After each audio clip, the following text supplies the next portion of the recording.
Hi, lovely people. Welcome to another episode, a pre-recorded episode of Purse First, the only podcast exclusively about the girls and gays who rap.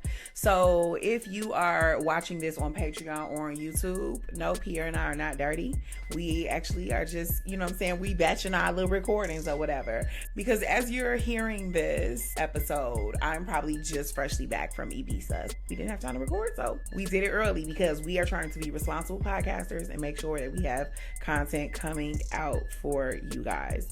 With that being said, make sure we are getting those ratings, those 5-star ratings.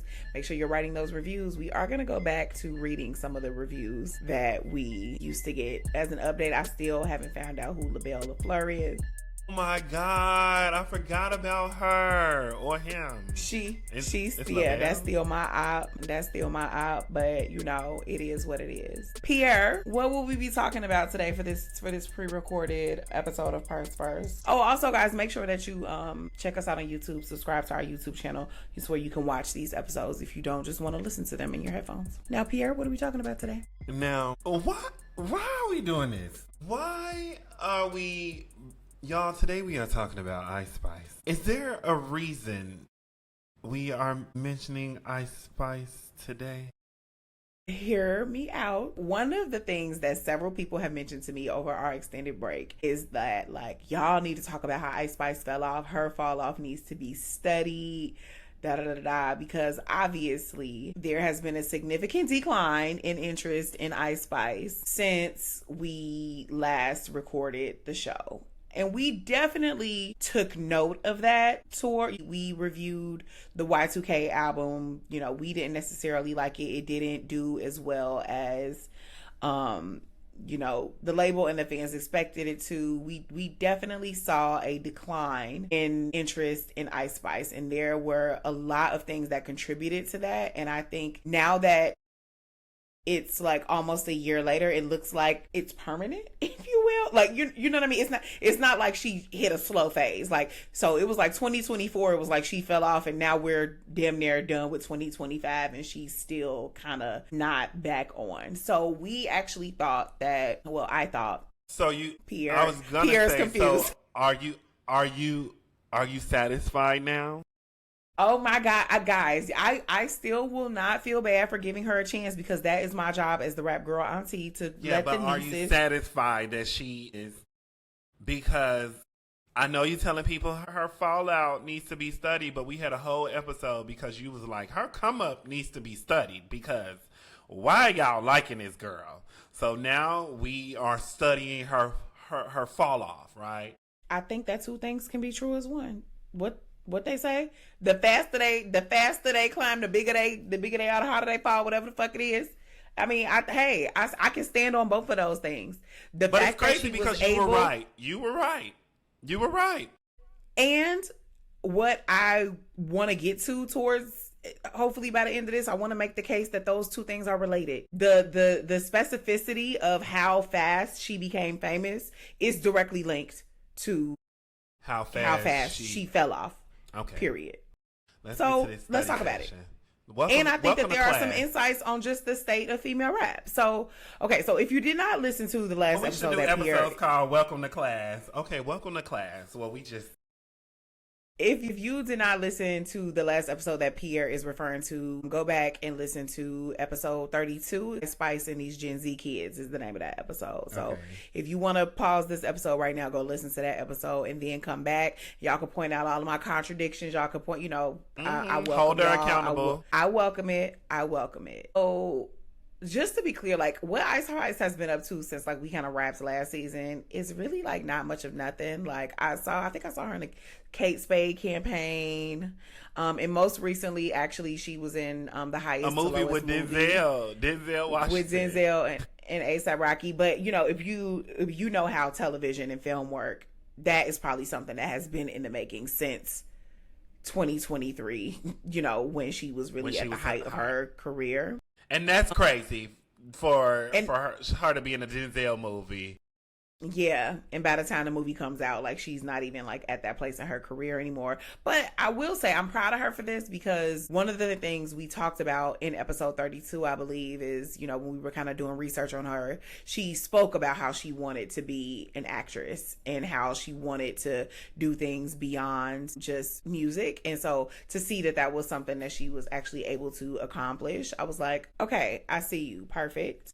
And so the movie just came out, and then there was the campaign. But other than that, and then as you're watching this, she just teased the song maybe 2 weeks ago. But at the time that we're recording this, literally just this week, she teased the song and another, you know, thing. But we need to talk about kind of like everything that has culminated in her downfall, because a lot of people on like TikTok and stuff will talk about it was the barbs that made her fall off after those text messages were leaked about her talking about Nicki Minaj. It was Nicki is go cost you every single time. It was the, you know, her beef with Cleopatra and how she did Cleopatra on the tour for Y2K. That was like this big viral moment. There has been conversation about her body changing. As we know, there was a moment where Ice Spice really lost weight, and people were saying that, you know, because she wasn't thick anymore, that there was less interest. And honestly, I think that it is a little bit of all that shit. Of all of this, I think that everybody is right. And I think that when you build someone up so fast without artist development, that was always my biggest direction. Nobody knew which direction to go with Ice Spice. That was my biggest critique of Ice Spice from the beginning, was that there was not artist development, because she blew up so fast. I remember the moment when Munch got so popular so fast that Ice Spice had already been booked to do shows for like $3,500, and they were having to go back to those people and be like, actually the rate is $15,000. Like that is how fast. You don't remember that? Like those were like the headlines. She was like blowing up so quickly in like a matter of weeks that like before she could even execute her contracts and fulfill the terms of the contracts, they was having to go back and renegotiate the rates. Like this actually is not enough money anymore. Her come up was happening so fast that there was no time for her to be developed as an artist. So we had to take everything that happened with Ice Spice as it was coming at us. And that's honestly, if we go back to the Cleopatra thing, yes, it's the way she treated Cleopatra, but it's also being able to document how Cleopatra was absolutely right. Like, yeah, you was wearing bodysuits and Jordans, and then you stole my whole flow. Like, she was literally trying to develop her identity as an artist in real time. It was all happening in real time. That's not artist development, especially if you are not a naturally creative person. You know who probably could have did something like that and still had an amazing career? Doja Cat. Doja Cat could have figured the shit out as she went and still been popping, right? But even with Doja Cat, there was some, this song just blew up. Let me get back in the lab, figure out how we gonna do this. Okay. You know what I mean? Like there was some direction setting with that. Everything with Ice Spice, she was like, she flew by the seat of her pants for the entire experience. She was never an artist. Yeah. She was never an artist. She just got famous. She was never an artist. Everything about her career was because somebody told her to do something. Everything. That was the issue I had with Cardi. Okay. So, and before y'all jump on me, let me clear it up. Because what I mean by that is the rapping. The reason Cardi is still famous is because everything else was Cardi's. The style, the personality, the natural talent, that was Cardi. But when it came to rap, people told her what to rap, how to rap, and stuff like that. That is the issue I have with any rapper that does not rap, create their own raps, do not write their own raps. It's somebody else's stuff. But here's the thing, even with that, like I'm not even actually going to take that away from you. They told her what to rap and what music to make within a strategic framework. There was still a strategy. They knew what they wanted her to do. Let me tell you something. Whoever wrote the shit, whoever put the shit together, made a goddamn hell of an album when they made Invasion of Privacy. They did. You know what I'm saying? That is not what happened when Ice Spice dropping or dropping Y2K. Album And even cover all was of Cardi's, terrible. lead up, the social media to the love and hip hop to the making music to Gangsta Bitch Music volumes videos. 1 and 2 was popping. Like both of them was popping even before Invasion of Privacy. Like Gangsta Bitch Music Volume 1 is my shit still to this Which day. one Like, has Forever on it? Gangsta Bitch Music Volume 1. Like I'm Baby, telling you, there's replay That value went on that. platinum in my motherfucking house. Listen, there is hella replay value in those projects. And so Cardi knew, I think actually, it's like you said, Pierre, the most surprising thing was how good Cardi's first album was, because there was so much strategy with the lane that she was putting herself in that it was like, damn, okay. And then this bitch just popped out with this very cohesive, beautiful package of an album. Yes. With Ice Spice, zero strategy. And so what ended up happening was it became mix match, like Lego blocks of like this and this and this. She's collabs with Nicki, so now she has some Barb fans, and she did this with Taylor Swift, and now the Swifties support her, and then she did this thing with this person, and then she's getting all these different brand deals, so now she got money coming in. She got a collaboration with Dunkin', and she got a collaboration with this, and like, she became like a product fixture so fast. Nothing, I don't know if it was her team that was like, now we don't have to do audience development. They love Ice Spice so much that however she shows up, she'll just show up. We talked about this in Ask Last on our last week's episode. We were talking about it in reference to Megan Thee Stallion, something completely different, but this mistake that celebrities make, especially new celebrities, that they will always be famous, that their fame is guaranteed, that now that they've locked it in, now that they're making X amount of money, that is always going to be the case, and that is, and you can tell that's how she was acting with Clea Trapper. Period. She felt like with Nicki, she was bigger than the program. With like literally, I think that she got extremely comfortable and was like, oh yeah, whatever I decide to do, even if I don't necessarily like what I'm doing, is going to be good enough. And I think that what we are seeing is gagging. Is that it was not. Now, I want to talk a little bit about the audience, because we need to go back to the fact that she kind of started as a gag. I think that Gen Z is starved for an actual pop star. Gen Z does not have their superstar. Gen Z does not have a superstar that is theirs. All of the superstars, the Taylor Swift millennial, Ariana Grande millennials, Beyonce millennials, you know what I mean? Like, these are people who are the superstars that Gen Z has were already superstars, and they belong to a different generation, and these are people who have been able to establish their longevity. Even like if you think about like Nicki Minaj, millennials. Honestly, shit, even Cardi B, millennials. It was millennials who really like latched onto Cardi B and got her to where she is. I don't think that Gen Z has authentic superstars, because Gen Z does not have the attention span to develop a superstar. You have to rock with a superstar for a decade. Yes, you got to know them when they was hustling in school, and they were already on cell phones in school, so they was already doing TikToks and shit. So nobody is coming up in the Gen Z era.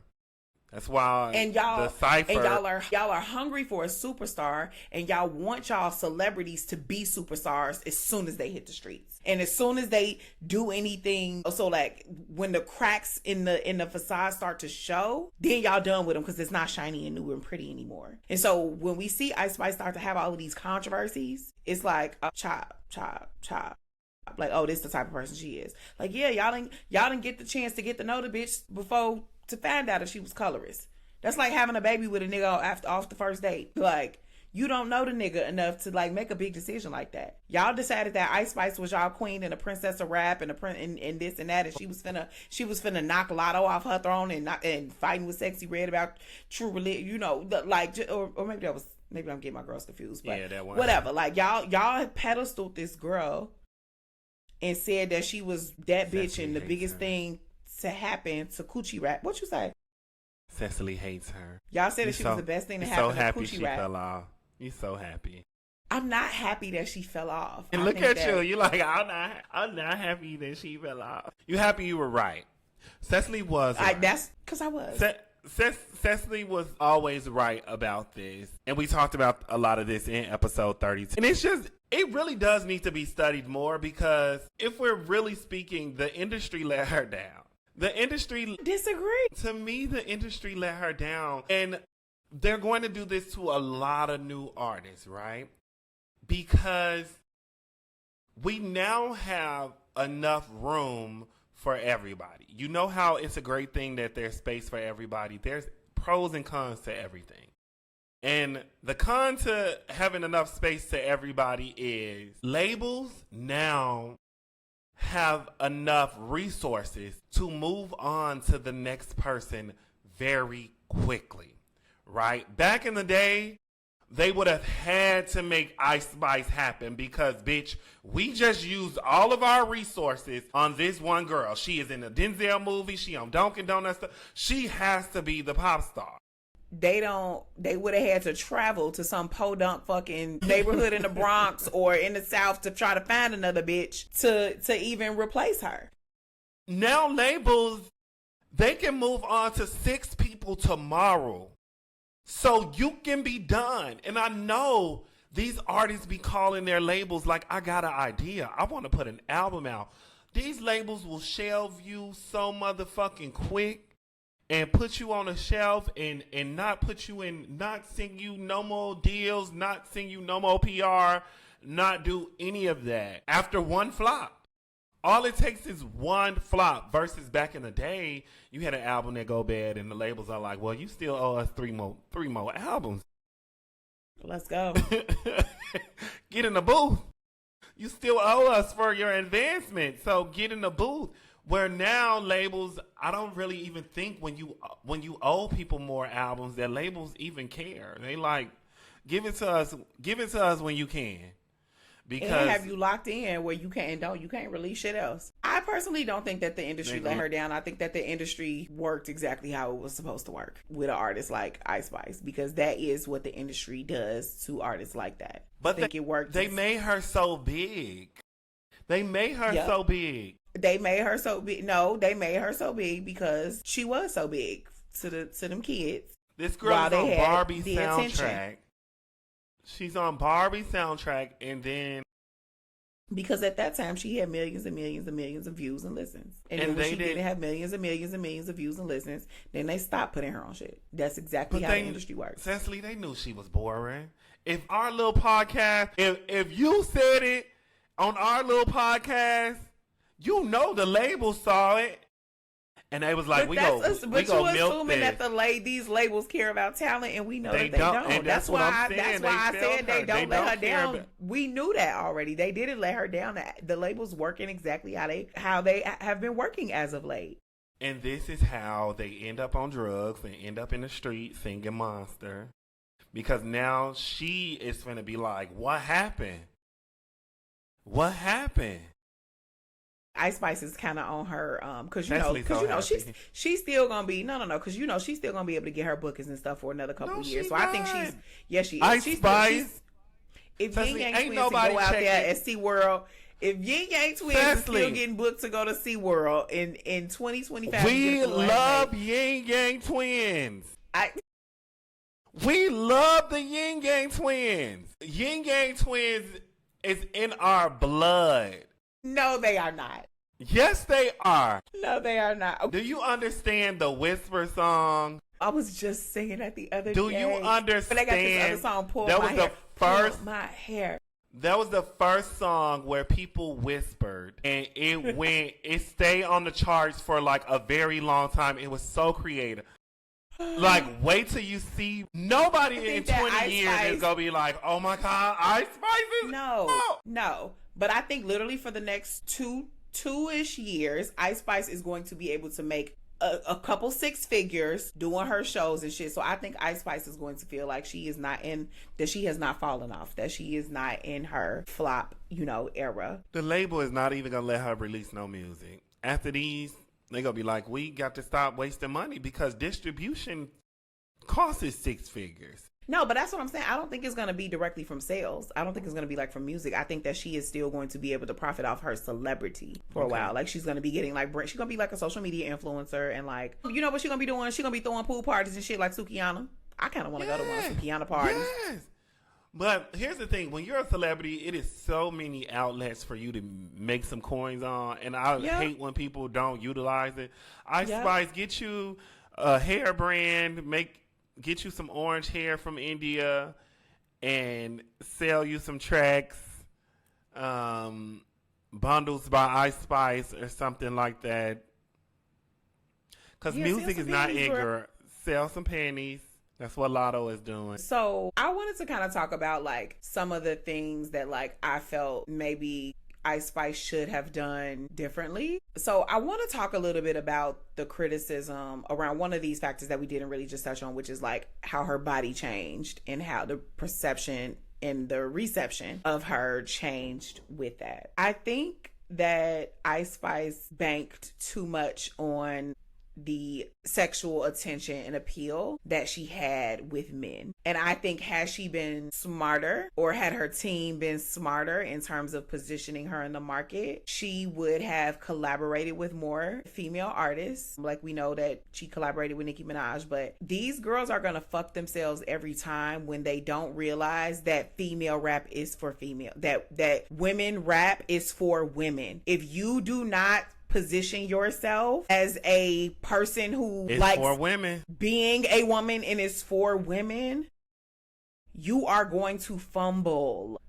You are going to, because the sexual attention of men is fickle. It means that you cannot lose or gain 10 pounds because them niggas, because see, here's the difference between Ice Spice and Sexy Red, which is crazy that we talking about this. And we can actually even add Glorilla into this too. The reason why we still getting Sexy Red, why Sexy Red is still working and why Glorilla is still working is because niggas actually like Sexy Red music. Like niggas just now start talking about how Sexy Red is fine, how they'll smash Sexy Red. And even when they talk about it, it's like, niggas don't lie, y'all know damn well y'all will smash Sexy Red, as if it's like an outlier attraction. It ain't like Megan Thee Stallion where it's like universally accepted that she is like fine and everything. You know what I'm saying? Same thing with Glorilla, like because she's skinny, because she don't have, you know what I'm saying? Like niggas don't put Glorilla in the conversation when they talking about like the baddest bitches. We think Glorilla a bad bitch. Women think that Glorilla is a bad bitch. Women think that Sexy Red is a bad bitch, except the bougie ones, but fuck y'all. Like Ice Spice, I feel like always only gave a fuck that niggas like the way she looks. And it's because she light skinned. I think all light skinned bitches think, let me be quiet. Keep going. No, because the people need to hear this. Come on now. Don't be quiet on that. I think they just are deaf to light skinned bitches. Oh no, not my mama, not my sister. No, that is a thing. That is. It is. And it came out during the argument with Cleopatra. And, you know, to me, Cleopatra is the finest one, and she is the one with the more talent. But Ice Spice is the one that has the stardom. And I think Ice Spice always felt that. You know, I can just tell when light-skinned girls just survive off, because they can in this world. They can literally just survive off being light-skinned. And I can tell that. Especially if they got a fat ass. I can tell that is what Ice Spice has done for a very long time. Yeah, even before she was way before music. I can just tell she was just light skinned. Yeah. So I think that she banked too much on that, and I think that she would have had a different trajectory had she. And then I also think that Ice Spice sold a lifestyle and an aesthetic that also didn't match. Okay. So, Sesali, the shit she talked about. Let's take it back, right?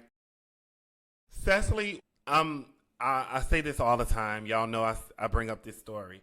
Sesali hits me up. Sesali says there's this girl named Ice Spice, this song called Munch. Munch was the song? You showed me the video. You were like, this girl is great, right? So, let's just take it back. Let's great. Put on your... I did not say that. I said this. I'm obsessed with this song. It's cute. It's funny. I can't stop listening to it. Right. Okay.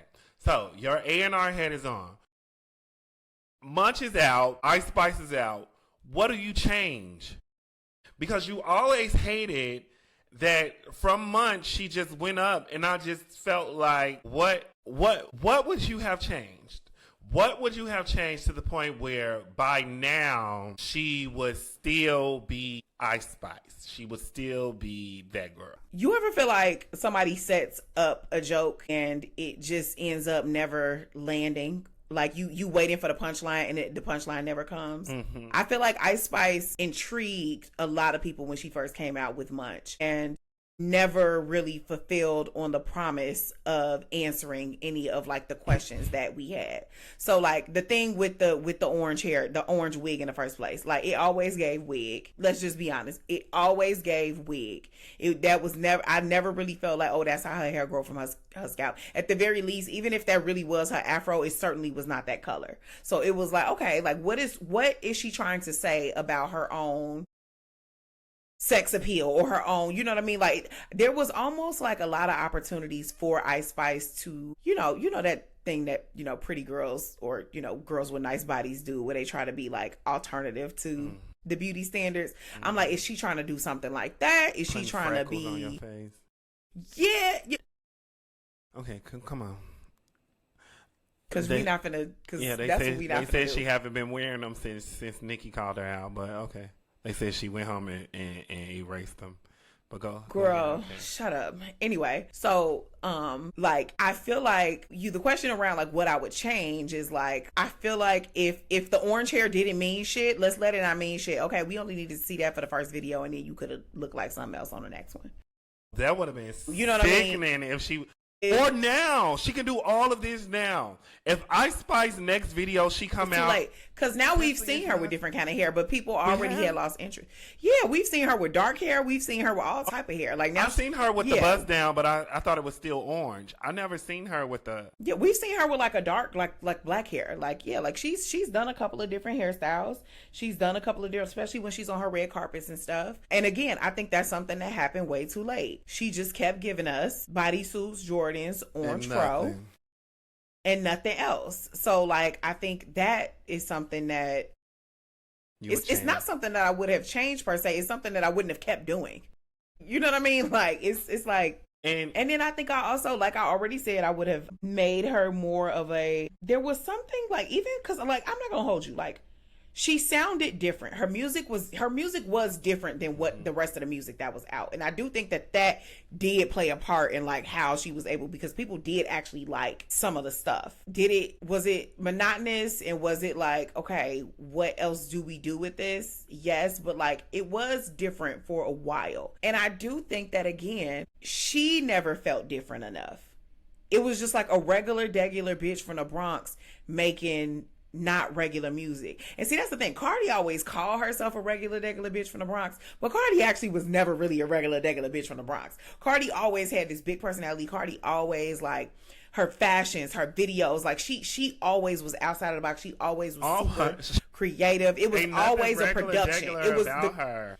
Nothing was regular. Ice Spice really wanted to give us like regular girl from the Bronx, but it was like boring. What's crazy is old school A&Rs would have did exactly what you're saying. She would have got famous off Munch being her. And they would have changed that look immediately. By the next song she would have released, Arrogant Tay would have been in their head. We wouldn't even knew that was the girl that made Munch. We would have been like, oh, that's old girl.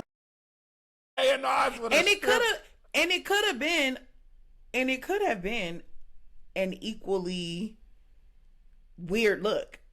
It just didn't have to be the same look. Because also there was something about that fro that it was. The fact that it was a fro. There's some racial. And she was light skinned. Yes, there was something going on with that also was a little bit too. It opened up the door for too much conversation. That's why she immediately had to be like, oh yeah, I'm black because my daddy is, It was kind of like, it was almost as if like she was obsessed with, how the Kardashians, when they like braids and stuff, because I don't think Ice Spice fro can look like that. I don't feel like that's why it's a wig. Yeah, that's why it's a wig. I feel like she got obsessed with the waves, but other black girls' hair could do that, and she got her a little wig, and it paid off for her in some type of way, and she became obsessed with it. People do it with black culture and black hair and black everything all the time. And can I really get in my bag real quick? Go ahead. Here we go. And the reason she was able to get away with that is because her audience was men who only cared about her having a fat ass. Because one thing about niggas, they don't give a fuck about your racial politics if they like what you look like. Them niggas will sit up there with they white bitch and let her say nigga all day. They do not give a fuck. All of that pro-black, protect the black man shit, all of that shit go out the window when they think a bitch look good. Oh. And that's just that on that. I'm so sorry. Had she actually gone, she would have had to get rid of that fucking wig if she'd have gone the route I said, which was catering more towards women, because we would have had some fucking questions. Like, bitch, are you trying to be funny or are you trying to be cute? Who you feeling like? What's the tea with the wig? You get what I'm saying? We would have asked those questions. We never got to ask those questions because it was like she would just turn around and shake her ass in everybody's face, and it was like she would just twerk and everybody would forget. You know what I'm saying? Oh my God, this is hilarious. Oh my God. But you ain't lying, Sesali. You not lying. Them niggas wasn't gonna ask them type of questions. Never was. So yeah, that's what I would have done. That's what I think. And now if you notice, she's sticking to the color, but she's not sticking to the fro. So the hair is still orange, but it's not the fro. And also, if you notice, she done gained a couple of them pounds back as well. She gained her weight back. She done gained some of them pounds back as well. But also, I'm gonna always get back to the industry, because why you lost weight in the first place? Who around you told you that because you had a fat ass, but you shouldn't have been losing weight. You should have been losing weight. And then the last thing I'll say is I guess I kind of have been alluding to this the whole time. I just think she leaned too much into being a hood girl from the Bronx. I almost wish, there's something that I wish was switched with her and Meg. I almost wish Meg was more of like, I'm a hood bitch. Like, I wish Meg was more ghetto, and I wish Ice Spice would have leaned into whatever weird shit she likes. Like, I wish Ice Spice would have been more like, oh, all I actually want to do is, like, listen to show tunes and watch cartoons, but, like, niggas always on my body or something when I walk into the store. Like, I wish it would have been, like, a soft, quiet like anime. Like, yeah, I actually am just a girl from the Bronx who, like, I grew up liking show tunes. I actually was, like, nerdy and in school and in college. Like, and I just so happen to be from the Bronx, but, like, I'm not really from there. Like, but guys always liked me. I think that her style of rapping, all of that makes more sense for that. Whereas like that aggressive kind of cadence that Meg got, that's why I like all Meg's songs about beating bitches up. Anytime Meg get in her fight bag where she making a song about how she'll fold a bitch like a pretzel or, snap a bitch in half like a Kit Kat, I be like, period, talk your shit, sister, because I just feel like you mean that. I just feel like she mean it. You mean it, girl. I feel like you mean that. What no bitch will fight Meg. What bitch will walk up to Meg and be like, let's do it? Meg, you look like you will fold a bitch like a pretzel. Fuck, like, Meg, you look like you will beat me up. I told y'all, if we ever dated, I know she would be the top. I know she would. Like, for real. So, yes, those are our thoughts on Ice Spice. We will see what latest developments. Like I did mention, she just recently released a song. So it does look like she is gearing up to release new music. And we will see what happens with that. And I also just would like to remind us that artists like Sweetie exist. That no matter what happens with their music, baby, they can keep putting it out. And that could just be that. Now, baby, for Ass Last, this is going to be a real short. Oh, I'm sorry. Did you want to comment on Sweetie? Sweetie got unlimited credits at whatever studio she goes to. Her tab at that studio is paid for the next 10 years. She just go in, make a song, and release it. But I wonder if Ice Spice is still with Riot. Thank you for listening to another episode of Person. Because Pierre, why would you? She do look like Annie. Why would you say that? She knows she look like Annie. Child. Take us out, Pierre. Thank y'all for joining Sesali and I on another amazing episode of Purse First. We just finished up As Last, so please holler at us on Patreon, because our patrons, they get they get it raw, and you know raw is law over here. Oh my God.